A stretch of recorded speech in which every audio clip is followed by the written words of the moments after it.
The train tracks behind our school always hummed just before sunset.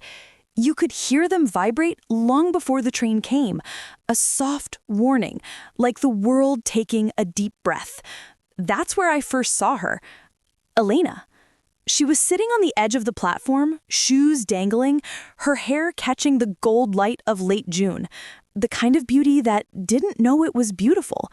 I remember thinking she looked like a secret I wasn't supposed to find. I just turned 17, bored, restless, and counting down the weeks until I could finally leave this sleepy town behind. But that day, I stopped. She looked up at me, smiled, slow, hesitant. "You're blocking the view," she said. "I didn't know there was one," I replied. "There is," she said, pointing to the field beyond the tracks. "You just have to look long enough." That was Elena, always seeing beauty where no one else did. We started meeting there almost every evening. No one told us to, we just ended up there, talking about everything and nothing. Books, music, how small-town gossip could suffocate you, how we both wanted to disappear and become someone else. There was something about the way she listened. It made the air feel softer. She'd tilt her head like every word I said mattered, even the stupid ones. One night, after the sun had sunk behind the trees, she said quietly, "Do you ever feel like you're living a life that isn't yours?" I didn't answer. I just looked at her, really looked, and realized my heart was doing that dangerous, unstoppable thing, falling. After that, everything changed in slow motion. We'd walk home together, our shoulders brushing, but never touching. Every touch was accidental, but every accident felt intentional. Every laugh carried a secret we both pretended not to hear. Until one evening, after a thunderstorm, when the air smelled like wet soil and static, we ran to the old shed near the fields, both drenched and breathless. She was laughing, trying to wring out her shirt. The rain had turned her hair dark, her eyelashes stuck to her cheeks. And before I could stop myself, I said it. "You're beautiful." She froze. The laughter stopped. Her eyes met mine, searching, unsure. Then she whispered, "Say it again." I did. And she kissed me. It wasn't soft or shy or planned. It was the kind of kiss that could burn down the whole world. My first kiss, my everything. When she pulled away, I didn't know whether to breathe or run. She smiled, trembling, and said, "Don't look at me like that. You'll make me do it again." I didn't say anything. I just stood there, heart pounding, terrified that if I blinked, she'd vanish. But she didn't. She stayed. For that night, and for a few stolen ones after. Every kiss after that one felt like a rebellion. In the woods, in empty classrooms, on the quiet road home, always hiding, always pretending, but inside, it felt like we were the only real thing in this fake little town. Until her mother found a letter. Not mine, hers, a note Elena had written to me but never sent. After that, everything broke. Her parents forbade me from seeing her. My mom cried for days, saying it was just a phase, begging me to forget. But how do you forget the only person who's ever made you feel real? Elena stopped coming to the train tracks, stopped answering, stopped looking at me in the hallways. And just like that, summer ended. But I still go there sometimes. The tracks are quiet now. The platform cracked and covered with weeds. I sit where she used to sit, watch the sun sink, and every time I hear the train hum in the distance, I whisper the same thing, the one thing I never got to say that night in the shed. If she kisses you, don't stop her this time. It had been almost a year since that summer. The town hadn't changed. It never did. But I had. I'd cut my hair short, stopped wearing the floral dresses my mom liked, stopped waiting at the train tracks. Or at least, that's what I told myself. Truth was, every time the whistle echoed through the valley, something in me still flinched, like a scar remembering how it was made. I'd graduated high school, taken a part-time job at the local cafe near the station, the same one Elena and I used to walk past after school. Sometimes I'd see girls her age laughing together in the corner booth, and I'd have to step outside, pretend to be taking inventory, just so I wouldn't break. Then one day I turned around, and she was there, Elena, standing at the counter like the ghost I'd been dreaming of. Her hair was shorter now, sun-bleached at the ends. She looked older somehow, but her eyes, those soft brown eyes, hadn't changed. For a second, I forgot how to breathe. She smiled, small and uncertain.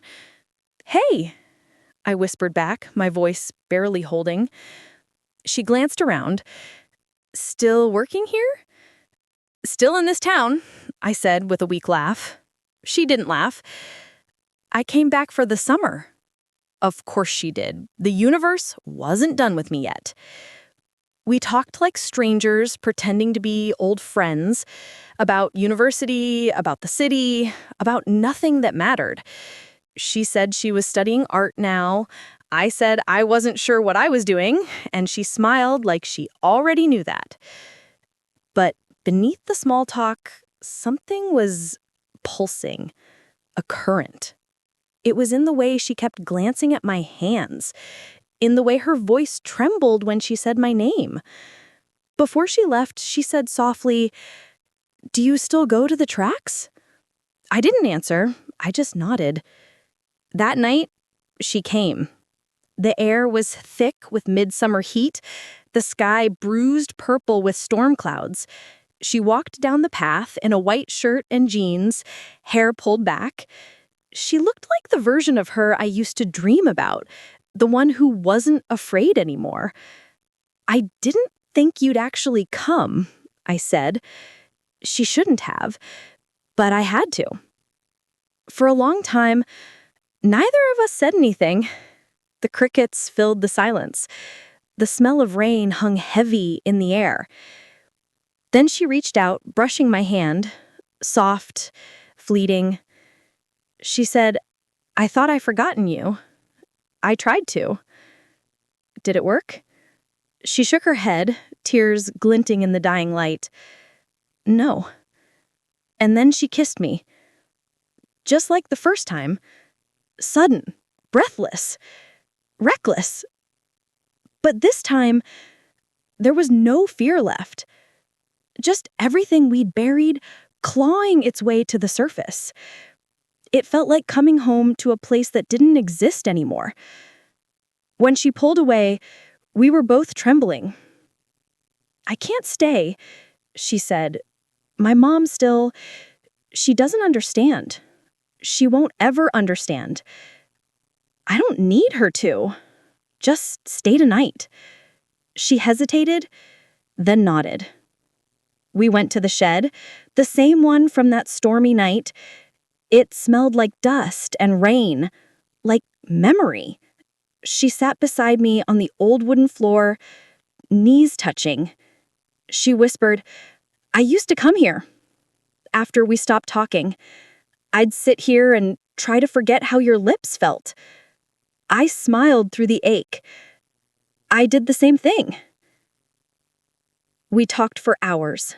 About the city, about loneliness, about what it means to love someone you can't keep.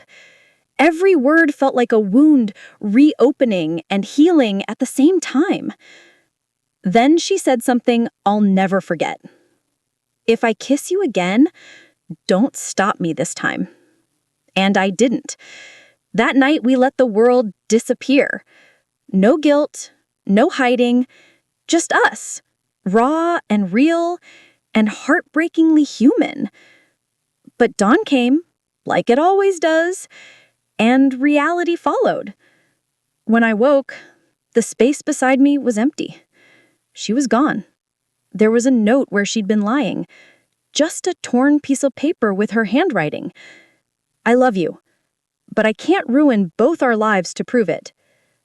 I pressed it to my chest until the ink smudged.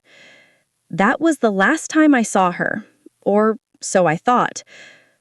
Until 2 years later, when the train brought her back one final time. It had been almost 4 years since that night in the shed. The note she left still lived in my drawer, folded so many times that the edges had started to fray. Sometimes I'd take it out just to trace the ink, not to read it, but to feel the weight of her words again. I'd moved to the city by then, started working at a publishing house. Life was steady, not happy, not sad, just quiet. The kind of quiet that feels like holding your breath for years. And then, one evening, on my way home from work, I saw her.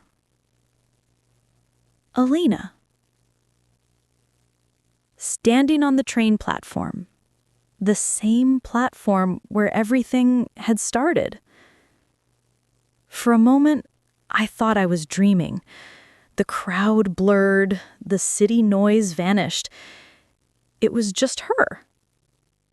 Same brown eyes, a little older now. There were faint lines around them, the kind that only come from laughter and heartbreak.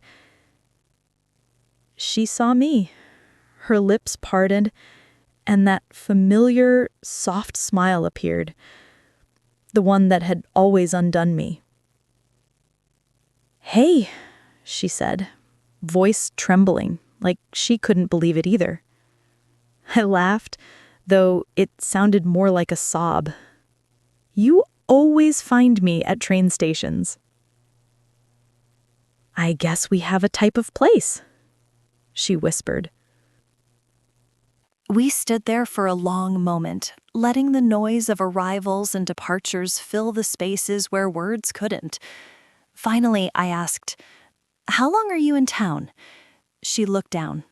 "Just tonight. My train leaves in an hour." Of course it did. Of course fate had given us 60 minutes. Not forever, not even a day. Just an hour to open every old wound and pretend it didn't hurt. We walked to a nearby cafe. Small, quiet, and tucked between two old bookstores. It reminded me of home. She ordered chamomile tea. I got black coffee. When the waiter left, I finally asked the question that had haunted me for years. "Why did you really leave that morning?" She sighed, fingers tracing the rim of her cup. "Because I loved you too much to stay." "That doesn't make sense." "It does," she said softly. "Back then, I didn't know how to love you without destroying everything around us. My family, yours, it wasn't fair." Her voice cracked, and I saw tears forming in her eyes. "But leaving you broke something in me I never got back." Silence hung between us, thick and tender. I reached across the table, taking her hand. "You could have called." "She tried," she whispered. "Every time I picked up the phone, I froze. I thought you moved on." "I tried to," I said bitterly. "Didn't work." For a moment, we just sat there, staring at each other like the world had narrowed to a single table in a forgotten cafe. Then she said, almost to herself, "Do you ever think about the shed?" "All the time." "I dream about it sometimes," she admitted. "About that night, about how everything felt right for once, like the world stopped judging us. It was the only time I wasn't afraid." Her thumb brushed the back of my hand. "You never were the one who needed to be afraid." When I looked into her eyes, I saw it. The same pull, the same fire, still burning quietly beneath the years. The city lights flickered outside, and for a second, the reflection in the cafe window looked like two teenagers again, sitting in the dark, stealing time from a world that didn't understand them. I leaned forward, so did she. It wasn't a kiss full of passion or desperation. It was soft, slow, full of history. A kiss that said, "I remember everything." When we pulled away, she was crying. "I can't stay," she said again, voice breaking. "I have a life now, a girlfriend, a job. I can't just undo all of it." "I know, and I'm not asking you to." "But," I shook my head, "you were my first love, Elena. You always will be. That doesn't have to change." Her tears fell freely now, glinting in the cafe light. "How are you so calm?" "I'm not," I said with a shaky smile. "I'm just trying not to make this harder than it already is." The train announcement echoed through the cafe windows. "Departure in 5 minutes." She stood up, wiping her face. I followed her back to the platform. The crowd was thinner now, the evening air cool against our skin. "This is it, isn't it?" she said. "Yeah," I replied. "For this lifetime, maybe." She reached out, touching my cheek. "If there's another one, I'll find you sooner." The whistle blew. The train's doors slid open. I wanted to stop her, to say, "Don't go," to ask for one more minute, one more kiss. But I didn't. Because love, real love, sometimes means letting the other person walk away. She stepped on the train and turned to look at me one last time. "Don't stop her," I whispered to myself. And then she was gone. The train pulled out of the station, lights disappearing into the dark. I stood there until the platform was empty, until the sound faded completely. Then I smiled. Small, sad, but real. Because even though she was gone, she'd given me something I could finally keep. Peace. For the first time in years, I didn't feel like waiting anymore. I just felt thankful that once in my life, someone had loved me enough to teach me what it meant to let go.